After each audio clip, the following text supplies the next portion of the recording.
અંકલેશ્વરમાં રઘુવંશી લોહાણા સમાજ દ્વારા જલારામ જયંતિની ભક્તિભાવપૂર્વક ઉજવણી કરવામાં આવી। અંકલેશ્વરના રઘુવંશી લોહાણા મહાજન સમાજ દ્વારા જલારામ બાપાની 226મી જન્મ જયંતિની ભક્તિભાવપૂર્વક ઉજવણી કરવામાં આવી હતી। જીઆઈડીસીમાં વિવિધ ધાર્મિક કાર્યક્રમોનું આયોજન કરવામાં આવ્યું હતું, જેમાં વીરપુરના સંત જલારામ બાપાની આરતી ઉતારવામાં આવી હતી। ત્યારબાદ મહાપ્રસાદીનું પણ આયોજન કરવામાં આવ્યું હતું। આ ધાર્મિક કાર્યક્રમોનો મોટી સંખ્યામાં ભાવિક ભક્તોએ લાભ લઈ ધન્યતા અનુભવી હતી।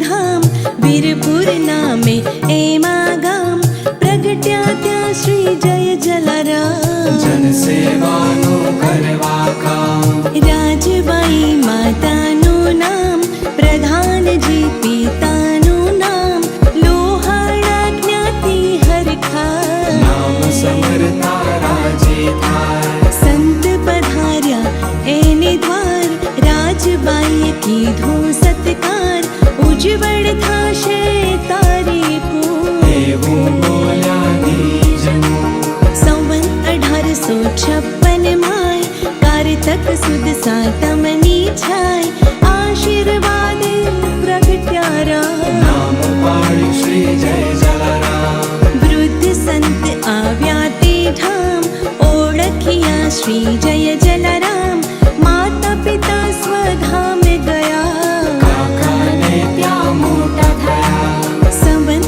1870 માય યજ્ઞો પવિત્રનો વિધિ થાય સંવત 1872 માં પ્રભુતામાં પગલા મંડાય કાકાનું સંભાળે હાટ ધર્મદા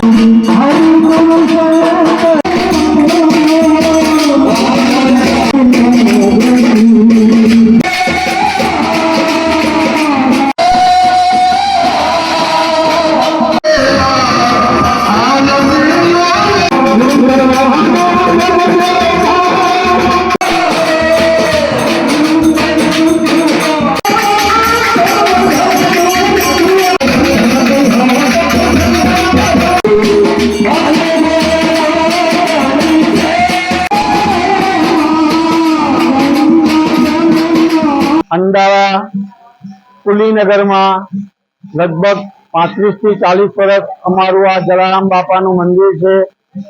આ જલારામ જયંતિ નિમિત્તે અમે અહીંયા જલારામ યજ્ઞ કરીએ છીએ અને અહીંયા ભજન મંડળીવાળા લેડીઝો બી ભજનનું કામ કરે છે અને અહીંયા ભંડારાનું ભવ્ય આયોજન કરવામાં આવે છે, જેમાં સોસાયટીની આજુબાજુના લગભગ 5 થી 6 હજાર માણસો જે અહીંયા ભંડારાનો સારો એવો લાભ લે છે અને મંદિરમાં ઘણું દાન પુણ્ય કરાવે છે। જય જલારામ।